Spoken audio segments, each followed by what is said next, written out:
주전전나 자신감을 갖자. 안내지 주식강사의 뭐 던져보가 좀 있다.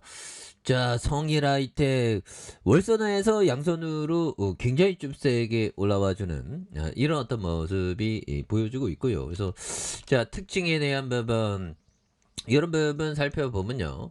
자, 성일하이텍 요 부분 전북 신규 시설 투자에 8% 강한. 그래서 성일하이텍이 강세를 보이고 있고요. 그래서 2차 전지 리사이클 시장 성장 대응을 위한 신규 시설 투자를 결정을 했다. 그래서 성일하이텍에 대한 부분, 그래서 신규 시설 투자의 공시의 영향, 그래서 성일하이텍은 2,147억 원 규모의 하이드론 센터 제3공장의 신규 시설 투자를 단행하는, 그래서 2차 전지 리사이클링의 시장 성장 대응과 생산 능력 확보를 위한 이번 신규 투자한다고 뭐 이런 부분 했죠 보면. 예, 그래서 앞으로 굉장히 어떤 세게 이런 어떤 부분. 그래서 자 보면 이렇게 해서 신규 시설은 전북 군산시 새만군 국가사업단지에 들어선, 그래서 투자 금액이 자기 자본 대비 82.19에 해당하는 이런 어떤 부분. 예, 그래서 이렇게 정말 어떤 기회가 왔으니까 굉장히 어떤, 그래서 투자 기간은 2025년 9월 13일 1단계에서 이달부터 내년 12월까지 진행되고 있는, 그래서 2024년 4월에 2025년 6월까지 2단계 투자가 이루어질 전망에 있는, 그래서 코발트와 니켈, 망간과 리튬 화학물 생산을 위한 하이드론 센터의 제3공장 신규 투자권에 대한 부분, 이런 부분을 또 말해주고 있죠. 그래서 여기에서 뭐 굉장히 뭐 성일하이텍에 대한 부분 다시 한번 좀 힘있게 앞으로 치고 나가는. 그래서 자, 외국인들이 이렇게 잡아주고 있고요.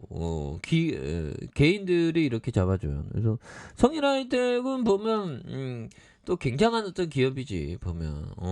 그래서 폐 배터리 정말 어떤 87조 원 어마어마한 돈 아닙니까? 이 돈 정말 어떤 엄청난 부분 굉장하죠 보면. 그렇게 해서 자 보면 이런 어떤 부분 그래서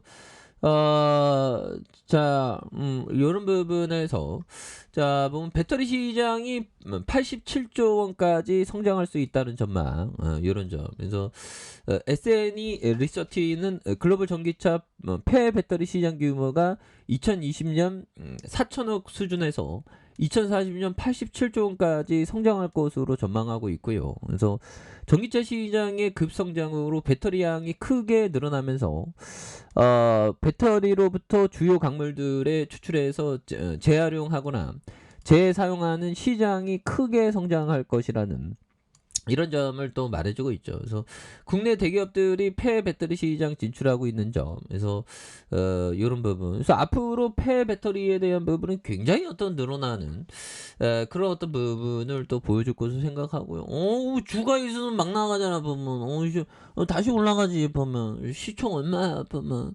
얼마면 돼 보면. 그래서 1조 6천억. 야, 1조 6천억. 정말 어떤 대단한 어떤 그래서 자본 총계가 보면 1092억. 야, 컨텐츠 전부 되네 앞으로. 그렇게 해서 성일하이텍 굉장한 어떤 기업이죠. 그래서 성일하이텍 보면 창업자 이 창업자 이게 대단한 형이네. 창업자는 이강명 대표로 고려대 금속학과와 대학원 졸업을 하고 대주전자재료에서 5년간 병역 등대로 일했다. 그때 재료를 역추출해도 사업하겠다는 생각이 들어서 박사과정 그만두고 회사를 차리. 야, 이 천재 보면 예, 대단하네 보면. 이강명 대표 이강명. 야, 그래서 뭔가 필링이 확 왔나봐 보면. 그런 부분. 그래서 대단한 형입니다 보면.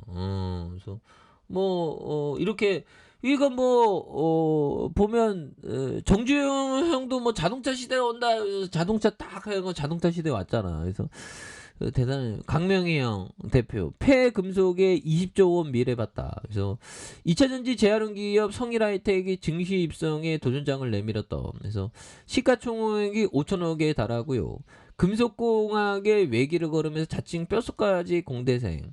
그래서 강명형이 사업의 성장 가능성을 보고 창업에 나서는 22년 만에 이렇게 되는. 그래서 배터리 재활용 시장이 10년 뒤 20조 원을 성장할 것이라는. 지금은 보면 지금 방금 전에 86조 원 뭐 이렇게 얘기했죠 보면. 87조 원. 그래서 증권사 형들은 뭐 굉장히 어떤 우리에게 꿈과 사랑을 주는 80조 100조 원 하자 100조 원 200조 원 하자. 그래서 아무튼 그런 부분으로 굉장히 앞으로 치고 나갈 수 있는. 그래서 의대 지망생. 그래서 이 대표는 원래 이런 스토리를 잘 봐야 돼. 그래서 원래 이 대표는 원래 의대 지망생이었는데 경상남도 거창에서 상경해서 재수까지 했지만 고배를 마셨다. 그래서 이 지망으로 합격한 고려대 금속공학과의 진학은 인생을 바꾼 가림길이었다. 그래서 병역특례로 1992년 대주전자재료에 입사해서 5년을 다녔고, 그래서 중소기업도 이렇게 다니는 그런 어떤 열망. 그래서 뭐 연봉은 많이 받았는지 모르겠네. 그래서 대주절에서 기금속 가루 파운더를 재활용해서 페이스트를 만들고 전자재료를 사용하는 과정을 지켜보면서 엄청난 양의 전자재료가 폐기된다는 사실을 알았고, 이를 회수하면 돈이 되게 일터에서 우리는 연들아 창업가의 어떤 그런 어떤 그 아이디어를 얻어야 됩니다. 그러면서 주의 만류를 부르고 회사를 나와서 용기를 냈네. 그래서 남들 회사를 차린다는 건 진짜 뒤로 자빠질 수 있는데 용기를 갖는 게 굉장히 중요하죠.